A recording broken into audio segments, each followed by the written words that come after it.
A man found a little boy in the middle of a garbage dump. As he got closer, he noticed the boy was holding a photograph and looked confused. On a warm Tuesday morning, Paul's Market was already starting its daily routine. There wasn't as much activity as usual, and the shelves that were once filled with various products were now looking sparse. Paul tried to make it look fuller by rearranging the remaining items, hoping it would seem more stocked. Paul spent most of his day behind the cash register, observing the few customers who came in. Each sale was met with a nod or a forced smile, but there was a deeper worry in Paul's eyes. He thought to himself, "It's getting harder to keep these doors open," as he rang up a regular customer who commented on the prices.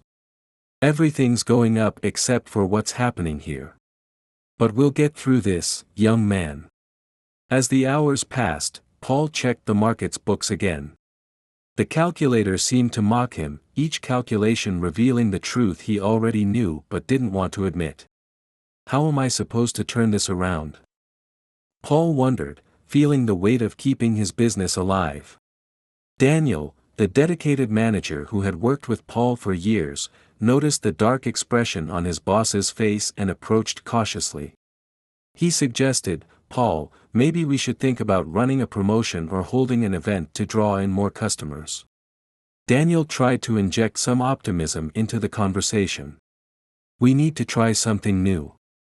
Paul looked at Daniel, recognizing the goodwill behind his suggestion. "Daniel, I appreciate your initiative, but you're just a manager, you don't understand. I'm not going to let you run the market based on your ideas. It's not your job. So, focus on what I pay you to do. But thank you, anyway." Paul wasn't usually unkind to anyone, but lately, the pressure of the business falling entirely on his shoulders had been taking its toll. The day passed with a palpable tension between the hope for recovery and the harsh reality of financial difficulties. At the end of the day, Paul walked around the market, noticing every detail that once brought him pride but now served as a reminder of his daily struggles. This market is more than just a business, he thought, determined to keep fighting. If it fails, it's my legacy that's tarnished. My management. I can't let that happen. As night fell and the doors closed, Paul stayed inside, surrounded by his books and the quiet of an empty market. At that moment, his isolation mirrored the loneliness of his struggle, but it also reignited a spark of determination within him. "There's got to be a way out," he muttered to himself. "I just have to find it. At least my ex-wife and that kid aren't bothering me anymore. That makes things a little easier, at least." A few blocks away from Paul's Market, on a bustling street, our home stood out in stark contrast with its silence. Carter and I used to fill that small apartment with laughter and conversation, but now it felt like a hushed museum, every corner echoing with our growing worries. I've been working as a housekeeper, putting in every ounce of effort to make ends meet. But no matter how hard I tried, our pantry had become a barren shelf, a constant reminder of our struggles. I sat at the kitchen table with Carter, trying my best to keep a brave face. But, oh, how my worry must have shown. I wanted to say something hopeful, something that would lift his spirits. "Carter, we're going to get through this," I told him, my voice wavering despite my efforts to sound convincing. "We'll find a way, I promise." Carter, with a wisdom far beyond his 9 years, just looked at me with those understanding eyes of his. "Mom, I know things are tough right now," he said, his little voice carrying so much empathy it broke my heart. "But I'm here with you. We don't need anything from Dad if he doesn't want to help." He hugged me, and in that moment, his innocence and unconditional support felt like a lifeline in my sea of despair. But deep down, I knew this couldn't go on much longer. Paul's absence, his broken promise of child support, was just making everything worse. I thought to myself, I never wanted to rely on that man, but bills keep coming, and the money, it's just not enough. With a heavy heart, I made the tough decision to reach out to him. I picked up the phone and dialed Paul's number. The first ring went unanswered, then the second. I tried again, holding onto a thin thread of hope that maybe this time he'd pick up, but all I got was his cold, lifeless voicemail. Sighing, I left a message. "Paul, it's me, Andrea. We need to talk about Carter's support. Please call me back as soon as you can." I hung up, feeling a mix of frustration and dread, and turned to face Carter, who was watching me with those hopeful eyes of his. "It's going to be okay, sweetheart," I assured him, forcing a smile to hide the growing knot of anxiety in my chest. I held him close, my mind racing with fear over what to do if Paul kept ignoring my pleas. That night, while Carter slept peacefully, shielded by the innocence of his age, I lay awake, staring up at the dark ceiling. Our earlier conversation and my failed attempt to reach Paul replayed in my mind like a broken record. What if Paul never calls back? How will I keep the lights on? Would I be able to keep our pantry stocked? Could I ensure we had enough to get by? These questions echoed louder and louder in my mind, torn between my resolve to stay strong for Carter and the creeping despair that threatened to overwhelm me. That night, in the stillness of our apartment, I made a quiet promise to myself. No matter what happens, I would find a way to ensure my son never went without. It was a promise forged in the unbreakable bond of a mother's love, one that kept me fighting even when Paul continued to ignore our existence. As the dawn of a new day broke, the first rays of sunlight streamed through the faded curtains of our apartment. Another sleepless night turned into a morning of renewed determination. As I prepared breakfast, I tried to put on a cheerful face, a skill I had perfected over the past few months. But Carter, sitting at the table, could sense the change in my demeanor. "Mom, are you going to the market today?" he asked hopefully. "It's been a long time since we've gone, and I'd like to come with you." I knew he was thinking about the treats and small toys we used to pick up there, back when things were easier. "Yes, sweetie," I said, avoiding his curious gaze. "But we're just getting a few things we need. I'm going to your dad's market, but I won't be talking to him. Stay here, and I'll be back soon." I tried to keep my voice light, but my heart was heavy with the real reason for my visit. As I said goodbye to Carter, I felt a mix of anxiety and determination. I knew today I'd have to face Paul, no matter how much my heart weighed with the fear of disappointment. Walking to the market, I rehearsed what I wanted to say, like preparing for a confrontation. When I arrived, I noticed the market was quieter than usual, with fewer customers and even fewer employees. Each time I came, there seemed to be less life in the place. I looked around for Paul, but instead spotted Daniel, arranging something near the entrance. Taking a deep breath, I approached him. My voice was steady, though I could feel the tension in every word. "Excuse me, could you call Paul for me? I need to speak with him," I said, trying to maintain my composure. Daniel hesitated, noticing the seriousness in my tone.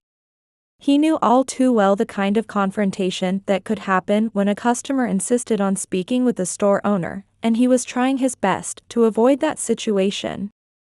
Daniel, the employee who had been arranging things by the entrance, looked at me with a cautious expression. He started to say, "Ma'am, I'm not sure if this is the best time," but he stopped when he saw the determined look on my face. With a sigh, he conceded. "All right, if you're sure about this, I'll go get Paul," he said before walking away, leaving me alone with my thoughts. As I stood there, I couldn't help but wonder how Paul would react. Would he finally take some responsibility, or would he just come up with another excuse to avoid the conversation? While I waited, I glanced around at the shelves, half empty and a clear reflection of the financial troubles Paul was facing. Part of me wondered if those struggles might have softened his heart, made him more compassionate. Or if, instead, they just hardened him even further. Daniel found Paul in his office, going through some accounting paperwork. He approached cautiously and said, "Paul, there's a young woman here. She said she wants to speak with you. Paul glanced at the security camera feed on his computer and spotted Andrea standing there. His face immediately closed off, a frown forming as he responded without even looking up from his documents. Tell her I'm busy, Daniel. No, better yet, tell her to leave, Paul said, his voice cold and uninterested in dealing with me or any discussion about child support. Daniel returned to Andrea, walking slowly, as if reluctant to deliver the message. He avoided making direct eye contact when he spoke. Ma'am, Paul says he's busy. He wants you to leave. It might be better if you come back another time, he said. Hearing that Paul wouldn't see me, I felt my anger rising, no matter how hard I tried to control it. No, I'm not leaving. I need to talk to him. This is urgent. He needs to understand that he has to take more responsibility. I'm not walking away without speaking to him. And by the way, I do have a name, it's Andrea, I asserted, my voice coming out louder than I intended.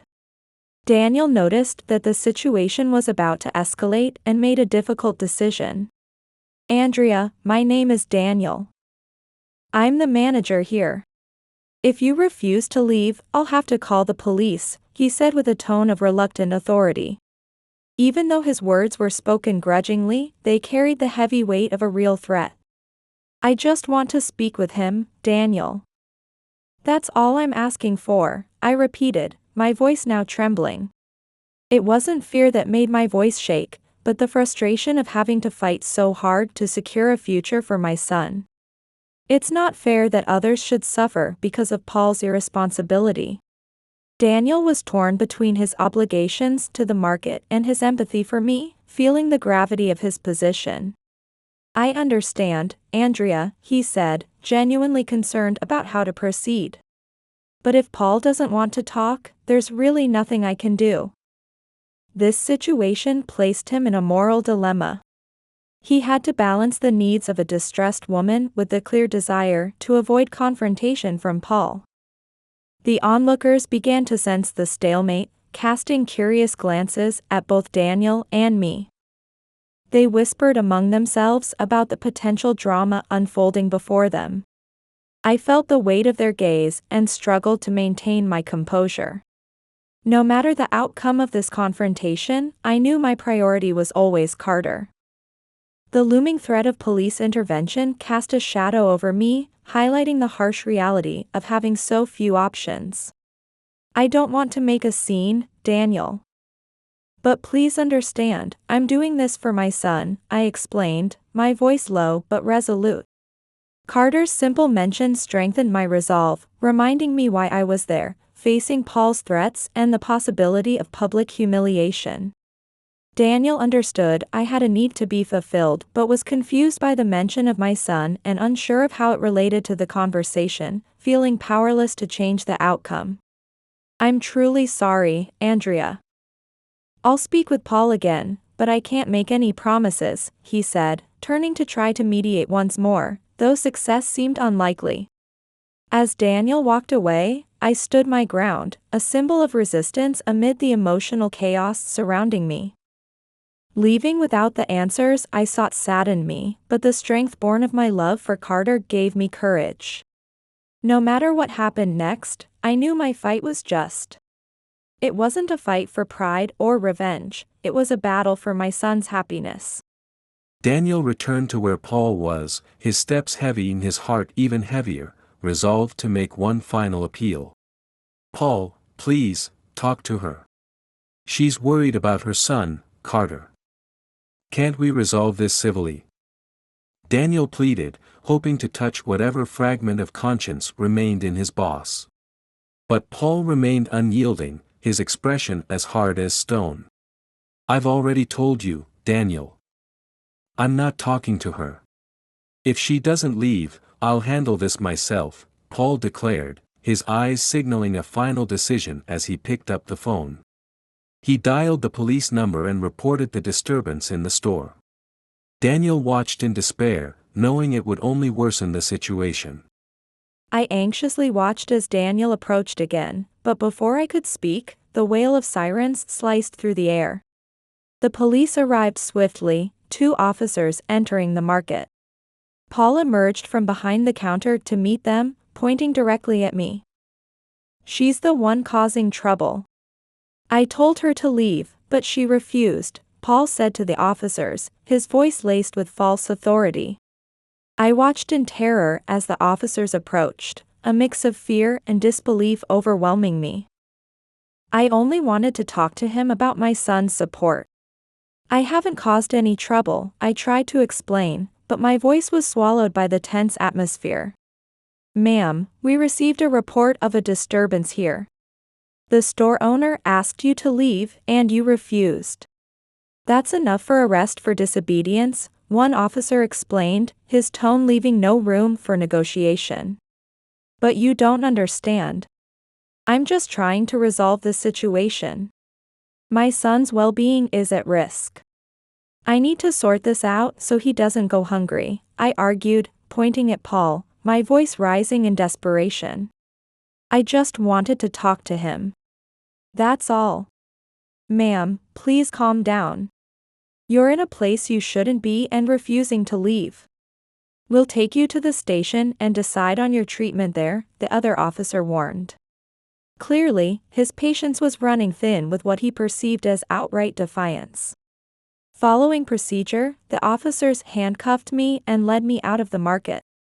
My pleas echoed inside the store but were quickly overtaken by the harsh reality of my situation. Paul returned to his position behind the counter, and Daniel stood there, stunned, reflecting on the distorted justice unfolding before him. As I was placed into the police vehicle, my heart was overwhelmed with worry. It wasn't for me, but for Carter. What will happen to my son now? I thought, tears welling in my eyes. A sense of injustice consumed my thoughts entirely. Daniel felt a wave of guilt wash over him for everything that had happened, right before his eyes. He muttered to himself, there had to be another way to resolve this. "Paul, how could you have done something like this?" He knew Paul wouldn't hear or care about his words. As Paul watched the police take Andrea away, he turned to Daniel with a look of mixed satisfaction and relief. "This will restore order here, Daniel. What we need is discipline, not drama," Paul declared, as if he had put an end to a minor inconvenience. Daniel was torn between his discomfort with Paul's extreme decision and his loyalty to his boss, along with a gut feeling that something had gone terribly wrong. "All right, Paul. I hope this doesn't cause any more problems," he replied, his voice betraying the turmoil he felt inside. After the incident, the market returned to its usual routine, but the atmosphere was undoubtedly heavier. Daniel tried to focus on his work, but his thoughts frequently drifted back to the woman taken by the police, her life, and the impact on her son, whom he barely knew. Meanwhile, in a modest apartment in the city, Carter was waiting for his mother to return. As the clock ticked and night fell, Andrea did not come back. With the innocence of a 7-year-old, he tried to keep hope alive. But as time passed, growing worry began to form in his young heart. Mom said she was going to the market, Carter told himself. Andrea's prolonged absence was beyond his understanding unless something bad had happened. Driven by worry and the courage only a child possesses, Carter decided he needed to go find his mother at the market. Before setting out, he picked up a picture of Andrea, which always sat on the living room shelf. In the photo, she was smiling. "If I meet someone there, I'll show them this picture. Mom is so beautiful that no one could mistake her for another woman," Carter thought, clutching the photo like a talisman. The path to the market was familiar to Carter. He had walked it with his mother a few times before. Determination led him to the street, each step bringing him closer to the answer he sought. "I have to find Mom. I'm her hero, and she's my hero. Dad wouldn't do anything bad to Mom." But when he arrived, the market was closed. The lights were off, and the door was locked, signaling the end of business hours. Carter's heart sank. Unsure of what to do, he decided to sit by the pile of boxes and trash bags at the back of the market, hoping someone would give him information about his mother and wait until dawn. The night's chill cut through him, but Carter, shivering, remained resolute. Clutching his mother's photo to his chest, his tired, worried eyes fought off sleep, but eventually, fatigue won, and he fell asleep right there. In a makeshift shelter next to the market. Carter, clutching his mother's photo tightly in his small hand and sleeping next to the trash, was a striking image of the dire situation they faced. A child, driven by love and worry, facing the harshness of the world in search of his missing mother. Morning came, and before the first rays of sunlight illuminated the street, Daniel arrived at the market to start another day of work. The fresh morning air carried the quiet stillness typical of the early hours. A stark contrast to the bustling city that would soon awaken. However, as he approached the back entrance of the market, something unexpected caught his attention. There was Carter, huddled by the boxes and trash bags, with sleepy eyes reflecting a faint glimmer of vulnerability and hope. Daniel, surprised to find a child in that situation, approached cautiously. His heart ached at the sight before him. Daniel approached the boy, trying to keep his voice as gentle as a summer breeze. He asked the little fella what he was doing there all by his lonesome and where his mama might be. Carter, now wide awake, looked up at Daniel with a mix of relief and worry painted on his face. With shaking hands, he held out a picture of his mama to Daniel. Carter explained, his voice no louder than a whisper, that he was looking for his mama who hadn't come home since visiting the market yesterday. Seeing Andrea's picture hit Daniel with shock. He remembered the police taking her away yesterday, and now seeing Carter's pain, it all became crystal clear how serious this was. Daniel started to explain, choosing his words carefully. He told Carter he knew what had happened to his mama, that there'd been some trouble at the market. But he promised the boy he'd help sort this mess out and find his mama. Without missing a beat, Daniel made a decision that would change the course of the day. He led Carter to his car, leaving the market still closed up tight. He didn't give a hoot what Paul would say when he found out. Right then, all that mattered was helping Carter reunite with Andrea. As Daniel was driving to the police station, his phone started ringing like crazy. It was Paul, mad about the market being closed. Daniel kept his cool and came up with a quick explanation on the fly. He told Paul there was an emergency, but not to worry about it. When they got to the police station, Daniel felt the weight of the world on his shoulders. He walked into the building with Carter, determination in every step. They approached the counter where a cop was eyeing them like they were yesterday's news. Daniel asked about Andrea, saying if there is any information about her situation. The cop confirmed she was there, arrested yesterday for causing a ruckus. He warned Daniel that they only give out information to family members. Daniel took a deep breath, ready to explain the situation and do whatever it took to help Andrea and Carter. Daniel knew the day ahead was going to be tough, but seeing Carter sleeping next to the trash with his mama's picture just lit a fire under him. Meanwhile, Paul was left standing in front of the closed market after hanging up on Daniel. He let out a sigh, then fished out his keys and opened up shop, having to do the morning prep all by his lonesome. The store was quiet without Daniel and with yesterday's troubles hanging over it. Walking through the half-empty shelves, Paul couldn't help but chuckle at the irony of it all. Here he was, opening up his own store, something he hadn't done in years because he'd been relying on his team.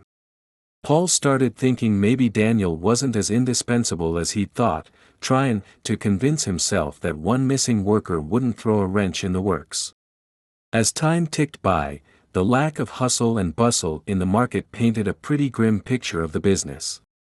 Paul found himself behind the register, a spot he rarely occupied, watching the few customers that trickled in. The quiet gave him too much time to stew over the market's future.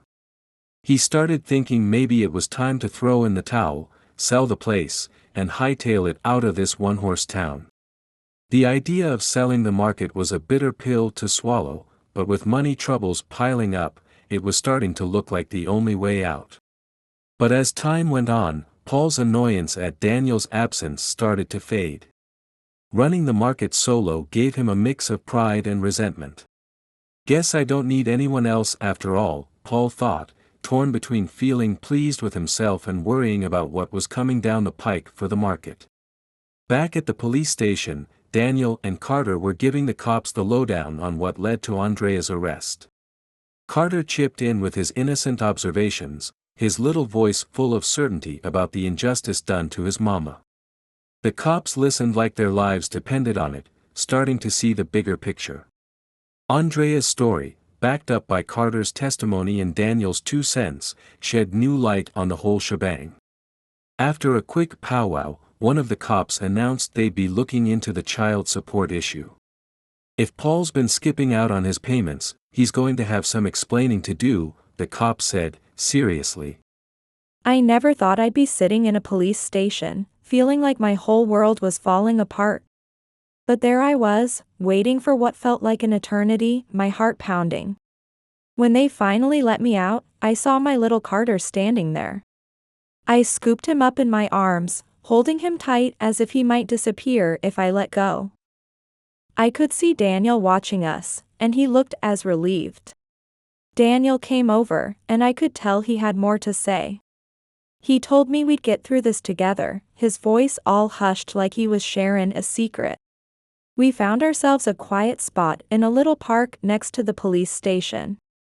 It was peaceful as a Sunday morning, a far cry from the emotional tornado we'd just been through. Carter was off playing nearby, and Daniel and I sat on an old bench under a shady tree. Daniel started talking about the market. He said Paul was facing bankruptcy, his voice all serious. Well, that news hit me like a ton of bricks. So he's not paying child support because he's broke? I asked, my mind whirling.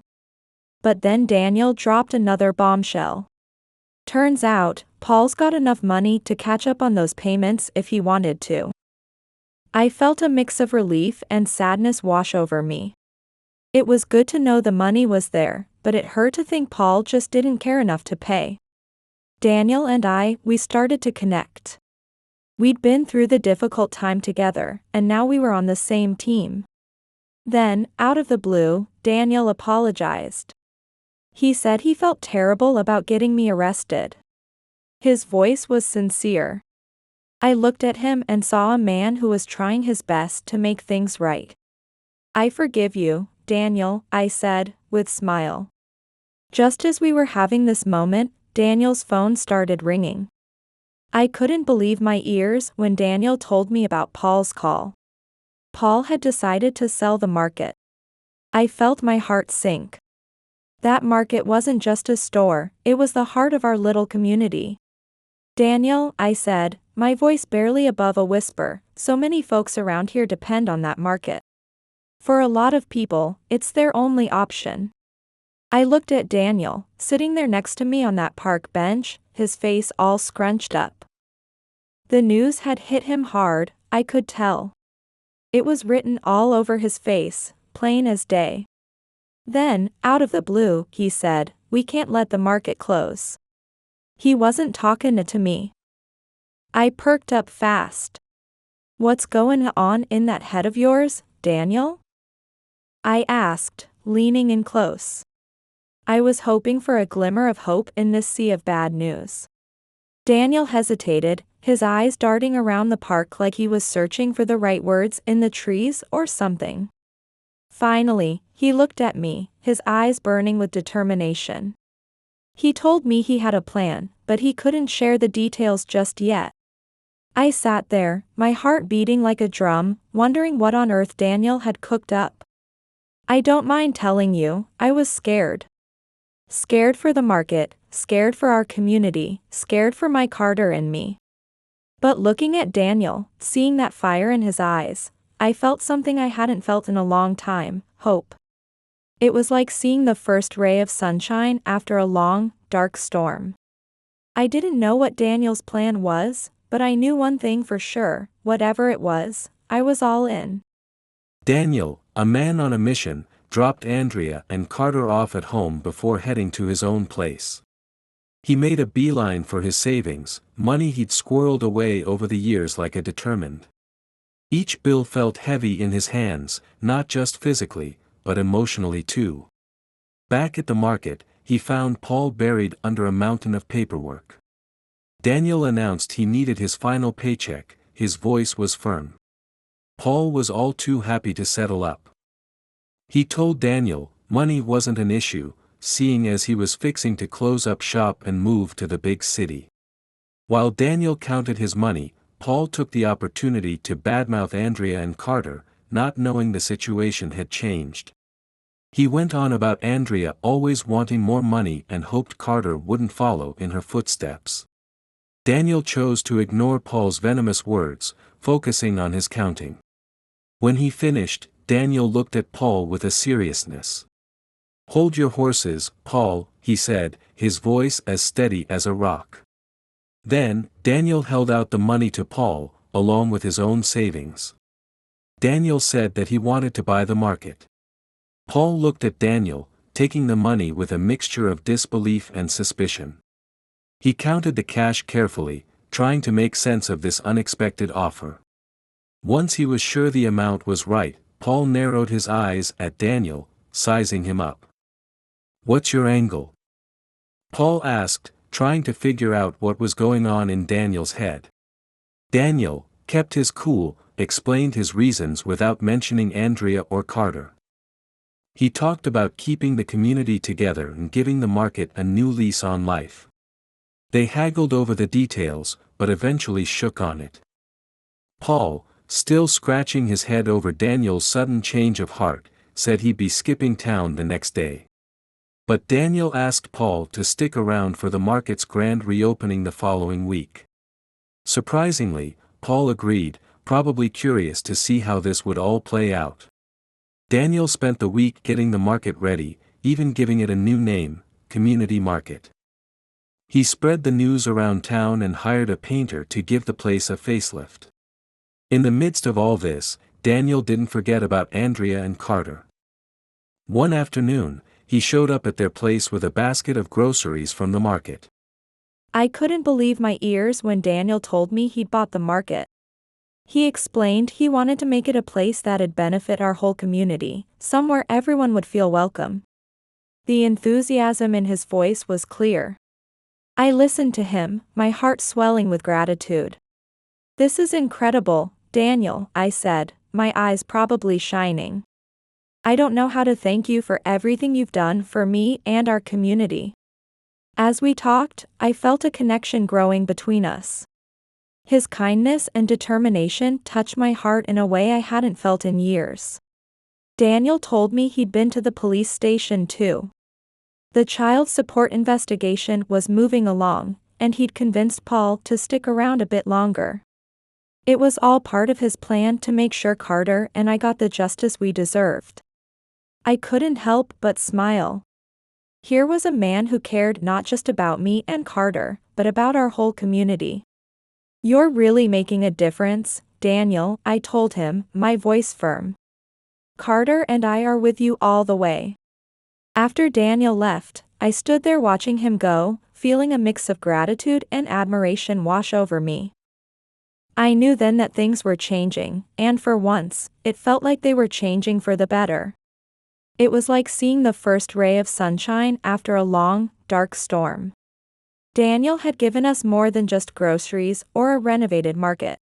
He'd given us hope, and that was worth more than all the money in the world. On the Sunday before the grand opening, Daniel was walking through the freshly organized aisles of the community market, fixing this and that. In the quiet of the empty store, he stopped for a moment, lost in thought. His mind was churning, wondering about his feelings for Andrea. "Is this love?" he asked himself, his heart beating fast. He worried about how Andrea might feel, wondering if asking her to be his sweetheart in front of everyone tomorrow might be crazy.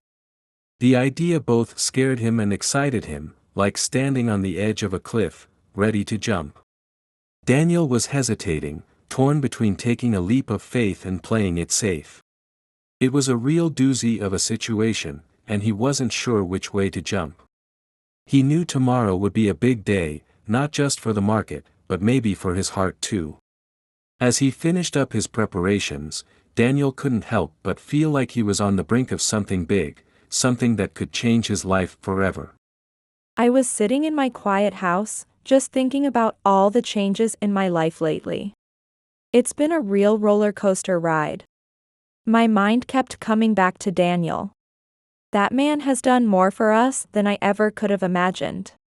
I found myself smiling without even realizing it. He's gone above and beyond for this community, for Carter and me.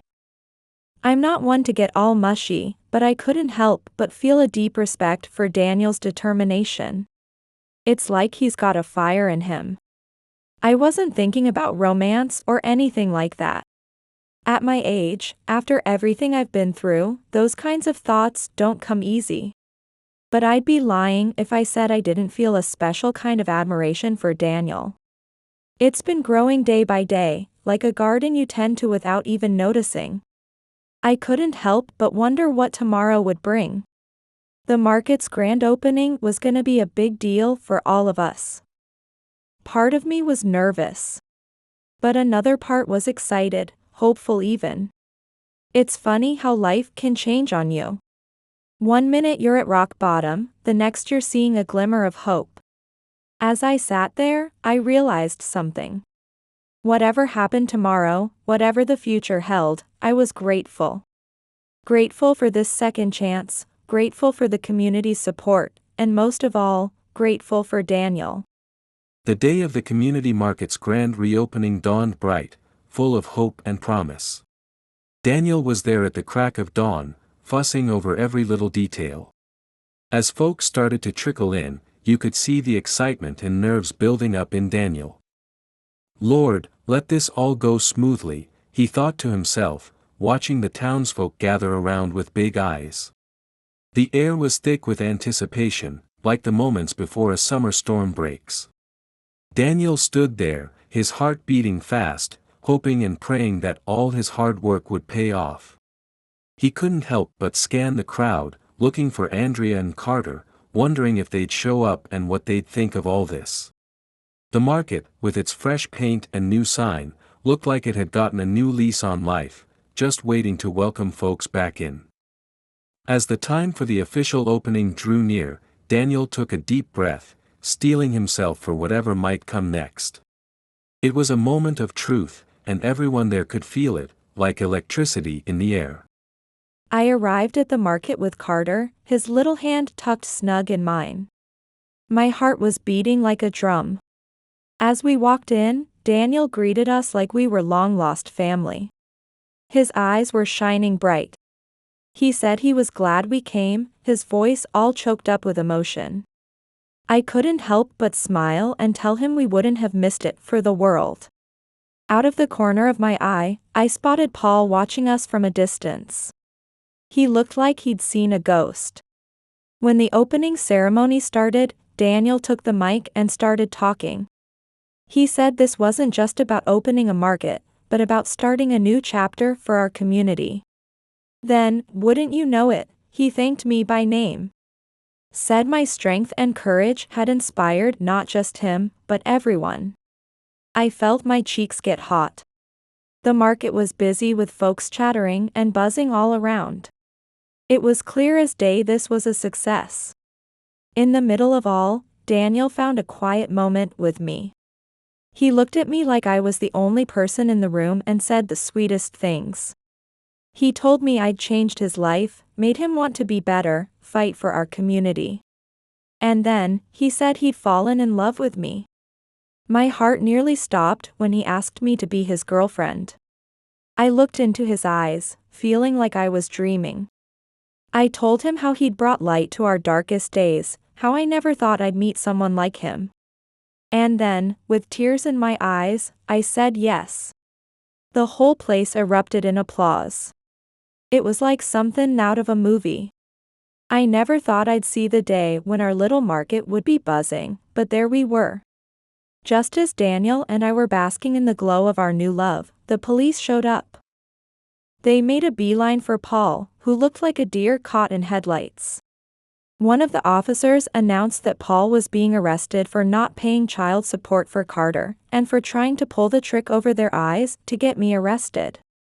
As they led Paul away in handcuffs, I couldn't help but feel a mix of shock, and I hate to admit it, a bit of satisfaction. It was like watching karma finally catch up with someone. With Paul gone, our community seemed to pull together even tighter. The market became more than just a place to buy groceries, it was the heart of our neighborhood. Daniel, Carter, and we weren't just celebrating the reopening of a store or the start of a new relationship. We were witnessing the beginning of a whole new chapter for our town. In the days that followed, I saw our little community transform right before my eyes. People weren't just coming to the market to shop, they were coming to share stories, to connect. Daniel and we poured our hearts into making sure the market lived up to its new purpose. And let me tell you, working side by side with him every day, well, it was like a dream come true. Carter took to the new setup, helping out after school and on weekends. As for Paul, well, he had to pay up all that back child support. I ended up donating that money to help other single mothers in need. Nobody missed Paul much, I'm afraid to say. That's what happens when you spend years pushing people away instead of pulling them close. The change in the market under Daniel's care, it was something to behold. It wasn't just the store that was thriving, our whole area started to perk up. New businesses popped up, bringing fresh opportunities with them. That market became a shining example of what can happen when folks come together with a common purpose. On one particularly sunny Saturday afternoon, the market was busy. I never thought I'd see the day when Daniel and I would be working side by side, planning a little shindig to celebrate how well the market's been doing since we reopened. It's been a real doozy. As we were putting the final touches on everything, Daniel turned to me with those eyes that always make my heart skip a beat. He asked if I could believe how far we'd come, seeing the place so full of life.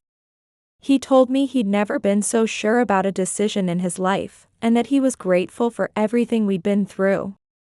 It wasn't easy, he said, but it sure taught everyone a thing or two about overcoming obstacles and justice. I couldn't help but smile and take his hand. I told him it was all proof of what people can do when they come together for a good cause. And how he'd made such a difference in my life, and together we'd done the same for so many others.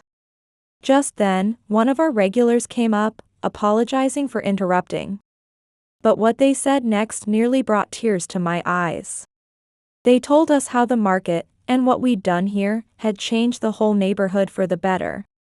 How everyone was feeling so positive.